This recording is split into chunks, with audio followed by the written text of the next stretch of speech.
হযরত মূসা আলাইহিস সালাম একবার প্রচন্ড রেগে গিয়ে আজরাইলকে একটি থাপ্পড় মেরেছিলেন। ওই থাপ্পড়ের চোটে আজরাইলের একটি চোখ পড়ে গিয়েছিল। কি এমন ঘটেছিল যার কারণে মূসা নবী আজরাইলকে থাপ্পড় মারলেন? হযরত মূসা আলাইহিস সালামের অলৌকিক জীবনী থেকে কিছু অংশ আপনাদের সামনে তুলে ধরবো ইনশাআল্লাহ। ভিডিওটি না টেনে সম্পূর্ণ দেখার অনুরোধ রইল এবং ইসলাম প্রচারের স্বার্থে ভিডিওটিতে একটি লাইক দিবেন এবং ভিডিওটি শেয়ার করে দিবেন। মূসা নবী ছিলেন আল্লাহ রাব্বুল আলামিনের একজন জলিলুল কদর পয়গম্বর। তিনি সরাসরি আল্লাহর সঙ্গে কথা বলতে পারতেন। আল্লাহ রাব্বুল আলামিন তাকে এই মুজিজা দান করেছিলেন। একদিন মূসা আলাইহিস সালাম আল্লাহ রাব্বুল আলামিনের সঙ্গে কথা বলার জন্য তুর পাহাড়ের দিকে যাচ্ছেন। রাস্তায় তার সঙ্গে একজন মহিলার দেখা হলো। ওই মহিলা মূসা আলাইহিস সালামকে বলল, হে আল্লাহর পয়গম্বর মূসা, আমি অত্যন্ত গরিব, আমার বাসস্থান নেই, অনাহারে দিন কাটে, অনেক দুঃখ কষ্টের সঙ্গে আমার জীবন অতিবাহিত হয়। আপনি তো আল্লাহর পয়গম্বর, আপনি আল্লাহর সাথে কথা বলতে পারেন, আপনি একটু আল্লাহকে বলেন আল্লাহ যেন আমাকে ধনী বানিয়ে দেয়। হযরত মূসা আলাইহিস সালাম বললেন, আমি তুর পাহাড়ে গিয়ে তোমার বিষয়ে আল্লাহর সঙ্গে কথা বলবো। এরপর মূসা আলাইহিস সালাম সেখান থেকে আরো একটু সামনে অগ্রসর হলেন। অতঃপর একজন ধনী ব্যক্তির সঙ্গে হযরত মূসার দেখা হলো। ওই ধনী ব্যক্তি মূসা আলাইহিস সালামকে বললেন, হে আল্লাহর পয়গম্বর, আল্লাহ রাব্বুল আলামিন আমাকে এত পরিমাণ ধন সম্পদ দান করেছেন যে এই সকল ধন সম্পদ দেখভাল করা আমার পক্ষে অসম্ভব হয়ে উঠেছে। আপনি তো আল্লাহর পয়গম্বর, আপনি তো আল্লাহর সঙ্গে কথা বলতে পারেন, আপনি একটু আল্লাহকে বলেন না আল্লাহ যেন আমার সম্পদ কমিয়ে দেয়। হযরত মূসা আলাইহিস সালাম বললেন, তোমার এই বিষয়ে আমি আল্লাহর সঙ্গে কথা বলবো। এরপর মূসা আলাইহিস সালাম আরো একটু সামনে অগ্রসর হলেন। এবার তিনি এমন একটি দৃশ্য দেখলেন যা তিনি কখনোই কল্পনা করেননি। মূসা নবী দেখলেন একজন পঙ্গু যুবক গড়িয়ে গড়িয়ে তার দিকে আসছে। ওই যুবকের দুটি হাত নেই, দুটি পা নেই। পঙ্গু যুবক মূসা নবীকে বললেন, হে আল্লাহর নবী, আপনি তো সরাসরি আল্লাহর সাথে কথা বলতে পারেন, দয়া করে আপনি আল্লাহকে বলবেন আল্লাহ কেন হাত পা ছাড়া পঙ্গু অবস্থায় আমাকে পৃথিবীতে পাঠিয়েছেন। তিনি তো চাইলে আমাকে পৃথিবীতে নাও পাঠাতে পারতেন। আমাকে এই পঙ্গু অবস্থায় পৃথিবীতে পাঠিয়ে আল্লাহ রাব্বুল আলামিনের কি লাভ? হযরত মূসা আলাইহিস সালাম বললেন, আমি তোমার এই বিষয়ে আল্লাহর সঙ্গে কথা বলবো। তারপর মূসা আলাইহিস সালাম তুর পাহাড়ের দিকে অগ্রসর হতে লাগলেন। তিনি তুর পাহাড়ে পৌঁছে আল্লাহ রাব্বুল আলামিনের দিদারের জন্য অপেক্ষা করতে লাগলেন। অতঃপর আল্লাহ রাব্বুল আলামিন মূসা আলাইহিস সালামকে বললেন, হে মূসা, আজকে কি খবর নিয়ে এসেছো? হযরত মূসা আলাইহিস সালাম বললেন, হে আল্লাহ রাব্বুল আলামিন, আমি আসার পথে একজন মহিলার সঙ্গে দেখা হয়েছিল। ওই মহিলা প্রচন্ড দরিদ্র, তার থাকার মতো কোনো বাসস্থান নেই, সামান্য ছোট্ট একটি ঝুপড়ি ঘরে সে বসবাস করে। তার দুঃখ কষ্টের কোনো সীমা নেই। ওই মহিলা আপনার কাছে জানতে চেয়েছেন আপনি ওই মহিলাকে কেন ধনী বানিয়ে দিচ্ছেন না। আল্লাহ রাব্বুল আলামিন বললেন, হে মূসা, তুমি ওই মহিলাকে বলবে ওই মহিলা যেন বেশি বেশি শুকরিয়া আদায় করে, তাহলে ওই মহিলার রিজিকের সমস্যা দূর হয়ে যাবে এবং অল্প দিনের মধ্যেই ওই মহিলা ধনী হবে। এরপর মূসা আলাইহিস সালাম বললেন, হে আল্লাহ, আরো একজন ব্যক্তির সঙ্গে আমার দেখা হয়েছে। ওই ব্যক্তি অনেক ধন সম্পদের মালিক। আপনি তাকে এত ধন সম্পদ দিয়েছেন যে সে তার ধন সম্পদ সামলাতে পারছে না। এজন্য সে আপনাকে বলেছে আপনি যেন তাকে কিছু পরিমাণ সম্পদ কমিয়ে দেন। আল্লাহ রাব্বুল আলামিন বললেন, হে মূসা, তুমি ওই ধনী ব্যক্তিকে গিয়ে বলবে সে যেন সব সময় আল্লাহর নাশুকুর করে। ওই ধনী ব্যক্তির বিশেষ একটি আমল আছে, সে যতই কষ্টে থাকুক না কেন সে সব সময় আমার উপর সন্তুষ্ট থাকে এবং সে সব সময় আমার শুকরিয়া আদায় করে, আমার প্রতি সন্তুষ্টি প্রকাশ করে সে আলহামদুলিল্লাহ পাঠ করে। শুধুমাত্র আলহামদুলিল্লাহর বরকতে আমি তাকে প্রচুর সম্পদের মালিক করে দিয়েছি। তুমি তাকে বলবে সে যদি সম্পদ কমাতে চায় তাহলে আজ থেকে যেন আলহামদুলিল্লাহ পাঠ করা বন্ধ করে দেয়। অতঃপর মূসা আলাইহিস সালাম বললেন, হে আল্লাহ রাব্বুল আলামিন, আজকে তুর পাহাড়ে আসতে আরো একজন ব্যক্তির সঙ্গে আমার দেখা হয়েছিল। সেও আপনার কাছে কিছু জানতে চায়। ওই ব্যক্তিকে আপনি পৃথিবীতে পাঠিয়েছেন, কিন্তু তার দুইটি হাত দেননি, তার দুইটি পাও দেননি। ওই পঙ্গু ব্যক্তি অনেক অসহায় জীবন যাপন করে। ওই পঙ্গু ব্যক্তিকে পৃথিবীতে পাঠিয়ে আপনার কি লাভ হলো? ওই পঙ্গু ব্যক্তি আপনার কাছে জানতে চেয়েছেন। আল্লাহ রাব্বুল আলামিন বললেন, হে মূসা, আমি ওই পঙ্গু ব্যক্তিকে দিয়ে জাহান্নামের ছিদ্র বন্ধ করব।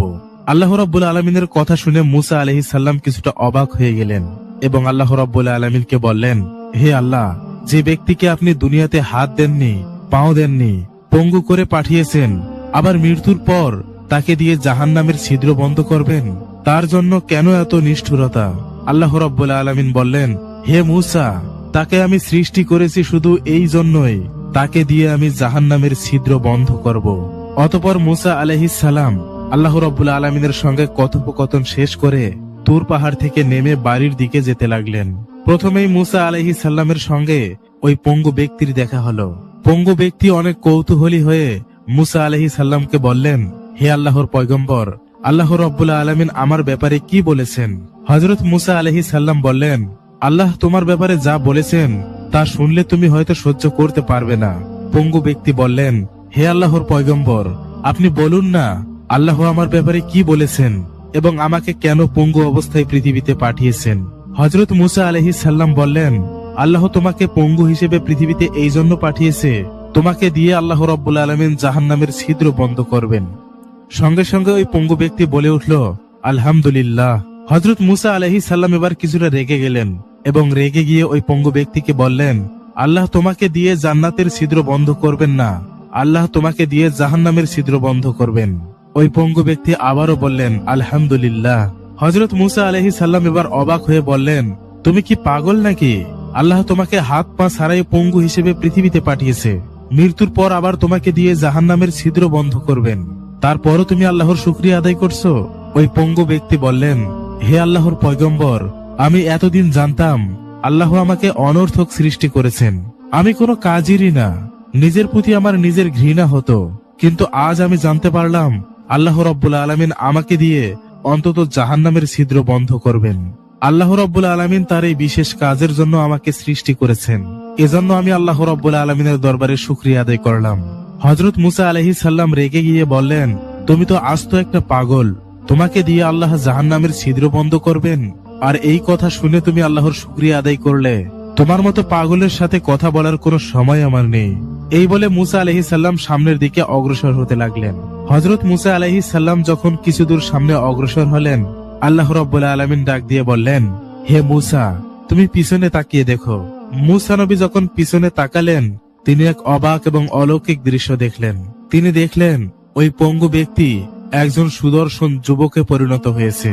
একটু আগেই যার হাত ছিল না, যার পা ছিল না, সে এখন পরিপূর্ণ সুস্থ মানুষে পরিণত হয়েছে।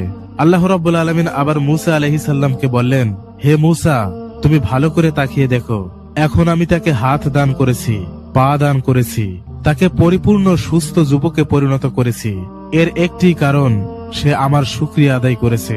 আমার নামের শুকরিয়া আদায় করার কারণে আমি তাকে সব নিয়ামত দিয়ে পরিপূর্ণ করেছি। অতঃপর মূসা নবী পুনরায় সামনের দিকে অগ্রসর হতে লাগলেন। এবার দেখা হলো ওই ধনী ব্যক্তির সঙ্গে। ধনী ব্যক্তি মূসা আলাইহিস সালামকে বললেন, হে আল্লাহর পয়গম্বর, আমার ব্যাপারে আল্লাহ রাব্বুল আলামিন কি বলেছেন? হযরত মূসা আলাইহিস সালাম বললেন, আল্লাহ রাব্বুল আলামিন আপনার ব্যাপারে বলেছেন আপনি নাকি বিশেষ একটি আমল করেন, আপনি সর্ব অবস্থায় আল্লাহর শুকরিয়া আদায় করেন, এজন্য আল্লাহ রাব্বুল আলামিন আপনার ধন সম্পদ বাড়িয়ে দিয়েছেন। আজকের পর থেকে আপনি আর আল্লাহর শুকরিয়া আদায় করবেন না, সর্ব অবস্থায় আপনি আল্লাহর নাশুকর করবেন, তাহলে আল্লাহ রাব্বুল আলামিন আপনার সম্পদ কমিয়ে দেবেন। ওই ধনী ব্যক্তি বললেন, হে আল্লাহর পয়গম্বর, তা কি করে সম্ভব? আমি একদিনও আল্লাহর শুকরিয়া আদায় না করে থাকতে পারবো না। আমি যেমনই থাকি না কেন, যে অবস্থায় থাকি না কেন, সর্ব অবস্থায় আমি আল্লাহর শুকরিয়া আদায় করি, কখনোই আল্লাহর শুকরিয়া আদায় করা থেকে নিজেকে বিরত রাখবো না। এরপর মূসা আলাইহিস সালাম ওই ধনী ব্যক্তির কাছ থেকে বিদায় নিয়ে আবার সামনের দিকে অগ্রসর হতে লাগলেন। এবার মূসা আলাইহিস সালামের সাথে দেখা হলো ওই দরিদ্র মহিলার। দরিদ্র মহিলা মূসা আলাইহিস সালামকে বললেন, হে আল্লাহর পয়গম্বর, আল্লাহ রাব্বুল আলামিন আমার ব্যাপারে কি বলেছেন? হযরত মূসা আলাইহিস সালাম বললেন, আল্লাহ তোমাকে ধনী বানিয়ে দিবেন, এজন্য তোমাকে একটি আমল নিয়মিত করতে হবে। তুমি যে অবস্থায় থাকো না কেন, আল্লাহ রাব্বুল আলামিনের শুকরিয়া আদায় করতে হবে। তুমি না খেয়ে আছো, তুমি অনেক কষ্টে আছো, তারপরও আল্লাহ রাব্বুল আলামিনের শুকরিয়া আদায় করতে হবে। ওই দরিদ্র মহিলা রেগে গিয়ে বলল, হে আল্লাহর পয়গম্বর, আল্লাহ রাব্বুল আলামিন আমাকে অনেক কষ্টে রেখেছেন, এই কষ্টের মাঝে থেকেও আমি কি করে আল্লাহর শুকরিয়া আদায় করব? যেদিন আল্লাহ রাব্বুল আলামিন আমাকে সম্পদ দ্বারা পরিপূর্ণ করবেন, আমি সেই দিনই আল্লাহর শুকরিয়া আদায় করব। অতঃপর মূসা আলাইহিস সালাম ওই মহিলার কাছ থেকে বিদায় নিয়ে চলে যাচ্ছিলেন। কিছুদূর সামনে অগ্রসর হওয়ার পর আল্লাহ রাব্বুল আলামিন মূসা আলাইহিস সালামকে বললেন, হে মূসা, তুমি পিছনে তাকিয়ে দেখো। মূসা আলাইহিস সালাম পিছনে তাকিয়ে দেখলেন ওই দরিদ্র মহিলার একটি ঝুপড়ি ঘর ছিল এবং মুহূর্তের মধ্যে একটি বাতাস এসে ওই ঝুপড়ি ঘরটিকে উড়ে নিয়ে চলে গেল। দরিদ্র মহিলা চিৎকার করে কাঁদতে লাগলেন এবং বলতে লাগলেন, আমার শেষ আশ্রয় স্থলটুকুও বাতাস উড়ে নিয়ে চলে গেল, এখন আমি কোথায় থাকব? আল্লাহ রাব্বুল আলামিন মুসা আলাইহিস সালামকে বললেন, হে মুসা, এই দরিদ্র মহিলা যদি আমার শুকরিয়া আদায় করত তাহলে বাতাস তার ঝুপড়ি ঘরটা উড়ে নিয়ে যেত না। হযরত মুসা আলাইহিস সালাম যখন বার্ধক্যে পৌঁছালেন, আল্লাহ রাব্বুল আলামিন মালাকুল মউত আজরাইলকে মুসা আলাইহিস সালামের নিকট পাঠিয়ে দিলেন। হযরত আজরাইল মুসা নবীর সামনে এসে বললেন, হে আল্লাহর পয়গম্বর, আমি মালাকুল মউত আজরাইল। আল্লাহ রাব্বুল আলামিন আমাকে পাঠিয়েছেন আপনার জান কবজ করার জন্য। মুসা নবী বললেন, হে আজরাইল, তুমি কোন দিক দিয়ে আমার ভিতরে ঢুকে আমার জান কবজ করবে? আজরাইল বললেন, আমি আপনার মুখ দিয়ে ভিতরে প্রবেশ করব এবং আপনার রূহ কবজ করে নিয়ে বের হয়ে যাব।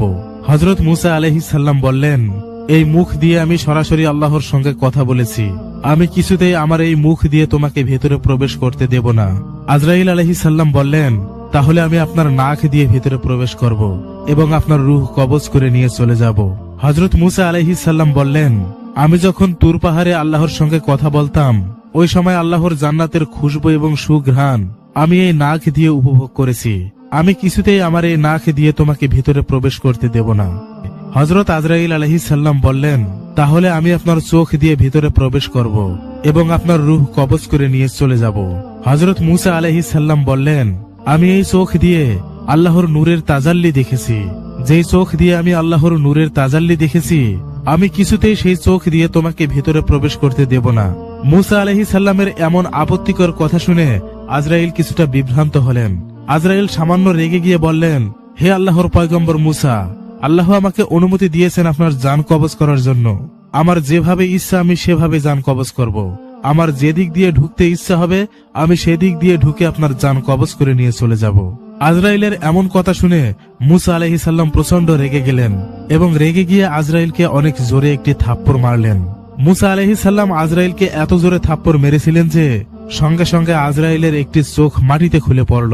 সাইয়েদনা আজরাইল আলাইহিস সালাম আর এক মুহূর্ত দেরি করলেন না, তিনি চোখটি হাতে করে নিয়ে আল্লাহ রাব্বুল আলামিনের আরশের নিচে চলে গেলেন এবং আল্লাহ রাব্বুল আলামিনকে বললেন, হে আল্লাহ রাব্বুল আলামিন, আপনি এমন একজন ব্যক্তির রূহ কবজ করার জন্য আমাকে পাঠিয়েছেন যে ব্যক্তি প্রচন্ড রাগী।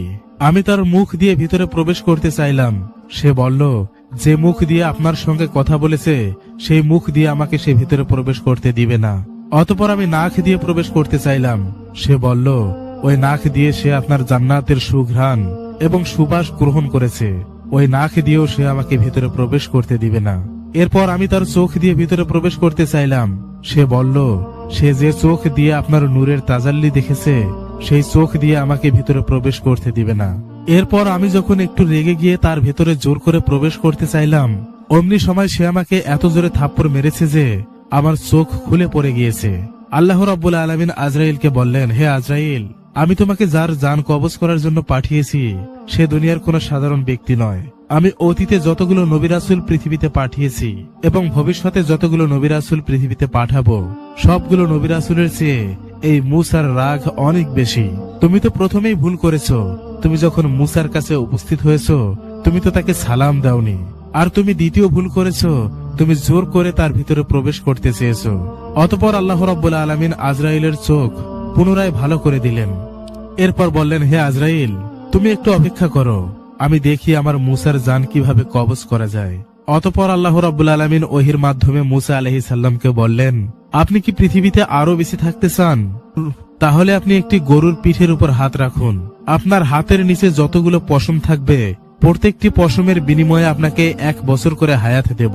অতঃপর মুসা আলাইহিস সালাম একটি গরুর সামনে গেলেন এবং গরুর পিঠের উপর হাত রাখলেন।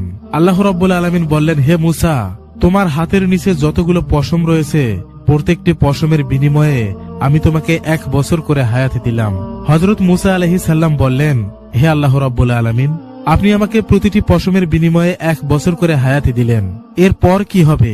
আল্লাহ রাব্বুল আলামিন বললেন, এরপর যখন তোমার হায়াত ফুরিয়ে যাবে তখন তোমাকে মৃত্যুবরণ করতে হবে। হযরত মুসা আলাইহিস সালাম বললেন, হে আল্লাহ, তাহলে এই হায়াতের আমার কোনো প্রয়োজন নেই, একদিন যখন আমাকে মৃত্যুবরণ করতেই হবে তাহলে আর দেরি করে লাভ কি? এখনই মৃত্যুবরণ করা ভালো। এত কষ্ট করে পৃথিবীতে বেঁচে থাকার চাইতে আপনার দিদার লাভ করাই আমার কাছে শ্রেষ্ঠ। এই দীর্ঘ হায়াতের আমার কোনো প্রয়োজন নেই, আপনি আমার জান কবজ করে নিন। তবে আমার মৃত্যু হওয়ার আগে আমি আপনার কাছে ছোট্ট একটি আরজি করতে চাই। আমি শেষবারের মতো আরেকবার আপনার দিদার লাভ করতে চাই। আল্লাহ রাব্বুল আলামিন বললেন, মুসা, ঠিক আছে, আগামীকাল তাহলে তুর পাহাড়ে চলে এসো। অতঃপর মুসা আলাইহিস সালাম পরের দিন তুর পাহাড়ে চলে গেলেন। আল্লাহ রাব্বুল আলামিন 70,000 নূরের পর্দা থেকে মুসা আলাইহিস সালামকে একটু নূরের তাজাল্লি দেখালেন। প্রথমবার যখন আল্লাহ রাব্বুল আলামিন মুসা আলাইহিস সালামকে নূরের তাজাল্লি দেখিয়েছিলেন, ওই সময় মুসা আলাইহিস সালাম বেহুশ হয়ে পড়েছিলেন। কিন্তু দ্বিতীয়বার যখন আল্লাহ রাব্বুল আলামিন মুসা আলাইহিস সালামকে নূরের তাজাল্লি দেখালেন, মুসা আলাইহিস সালাম অত্যন্ত আনন্দের সহিত তা উপভোগ করতে লাগলেন। হযরত মুসা আলাইহিস সালাম বললেন, হে আল্লাহ রাব্বুল আলামিন, আপনার কাছে আমার একটি আরজি রয়েছে। শেষবারের মতো আমি আপনার কাছে একটি দোয়া করতে চাই, আপনি দয়া করে আমার দোয়াটি কবুল করবেন। আল্লাহ রাব্বুল আলামিন বললেন, হে মুসা, কি দোয়া করতে চাও বলো। হযরত মুসা আলাইহিস সালাম বললেন, হে আল্লাহ রাব্বুল আলামিন, আমার এই বনী ইসরাইল জাতি কিয়ামত পর্যন্ত যেন রিজিকের সমস্যায় না পড়ে, আপনি তাদেরকে অফুরন্ত রিজিক দান করেন। অতঃপর আল্লাহ রাব্বুল আলামিন বললেন, হে মুসা, তুমি তোমার হাতের লাঠি দিয়ে পাহাড়ে আঘাত করো। মুসা আলাইহিস সালাম যখন লাঠি দিয়ে পাহাড়ে আঘাত করলেন, পাহাড় থেকে একটি নদী বের হয়ে আসলো। আল্লাহ রাব্বুল আলামিন বললেন, হে মুসা, এবার লাঠি দিয়ে নদীর পানিতে আঘাত করো। মুসা আলাইহিস সালাম যখন পানিতে আঘাত করলেন, মুহূর্তের মধ্যেই নদীর পানি থেকে একটি বিশাল পাথর বের হয়ে আসলো। আল্লাহ রাব্বুল আলামিন বললেন, হে মুসা, এবার লাঠি দিয়ে ওই পাথরে আঘাত করো। হযরত মুসা আলাইহিস সালাম যখন লাঠি দিয়ে পাথরে আঘাত করলেন, সেই পাথরের ভেতর থেকে একটি হরিণ বের হয়ে আসলো। মুসা আলাইহিস সালাম খেয়াল করে দেখলেন, হরিণের মুখে তাজা ঘাস দেখা যায়। আল্লাহ রাব্বুল আলামিন বললেন, হে মুসা, তুমি কি দেখেছো হরিণের মুখে তাজা ঘাস দেখা যাচ্ছে? এই পাহাড়ের ভিতরে নদী, নদীর ভিতরে পাথর, পাথরের ভিতরে ওই হরিণ। ওই হরিণকেও আমি আল্লাহ রাব্বুল আলামিন খাবার খাইয়ে বাঁচিয়ে রেখেছি। শুধু বনী ইসরায়েল জাতি কেন, পৃথিবীতে আমি যতগুলো মাখলুক সৃষ্টি করেছি, সবগুলো মাখলুকের রিজিকের ব্যবস্থা আমি আল্লাহ নিজেই করব। অতঃপর মুসা নবী আল্লাহর সঙ্গে কথোপকথন শেষ করলেন। এরপর মুসা নবী তুর পাহাড় থেকে নেমে বাড়ির দিকে হাঁটতে শুরু করলেন। একটি মরুভূমিতে আসার পর মুসা আলাইহিস সালাম খেয়াল করে দেখলেন 6 জন ব্যক্তি একটি কবর খনন করছে। মুসা নবী তাদের নিকট গেলেন এবং তাদেরকে বললেন, এই এলাকার আশপাশ তো কোথাও জনবসতি নেই, তাহলে তোমরা এখানে কিসের কবর খনন করছো? ওই ব্যক্তিদের মধ্য থেকে একজন ব্যক্তি বললেন, এখান থেকে দূরে একটি গ্রামে একজন ব্যক্তি ইন্তেকাল করেছেন, আমরা তার মৃতদেহটি এখানে কবর দেব, এজন্য আমরা এখানে কবর খনন করছি। আপনি তো আল্লাহর পয়গম্বর, কবর খনন করার জন্য আপনি আমাদের একটু সহযোগিতা করুন। অতঃপর হযরত মুসা আলাইহিস সালাম নিজের হাতে কবর খুঁড়তে লাগলেন। এক পর্যায়ে যখন কবর খননের কাজ শেষ হয়ে গেল, ওই 6 জন ব্যক্তি মুসা আলাইহিস সালামকে বললেন, হে আল্লাহর পয়গম্বর, যে ব্যক্তি ইন্তেকাল করেছে সেই ব্যক্তি দেখতে কিছুটা আপনার মতো, তার দৈহিক গঠনও আপনার মতো। আপনি যদি একটু কবরে শুয়ে দেখতেন, তাহলে আমরা নিশ্চিত হতে পারতাম ওই ব্যক্তির জন্য এই কবর সঠিকভাবে প্রস্তুত হয়েছে কিনা। অতঃপর হযরত মুসা আলাইহিস সালাম কবরে শুয়ে পড়লেন। মুসা নবী ওই কবরে শুয়ে অনেক আরাম এবং তৃপ্তি অনুভব করতে লাগলেন। এমন সময় আল্লাহ রাব্বুল আলামিন ফেরেশতা জিবরাইলকে বললেন, তুমি জান্নাত থেকে একটি আপেল নিয়ে যাও।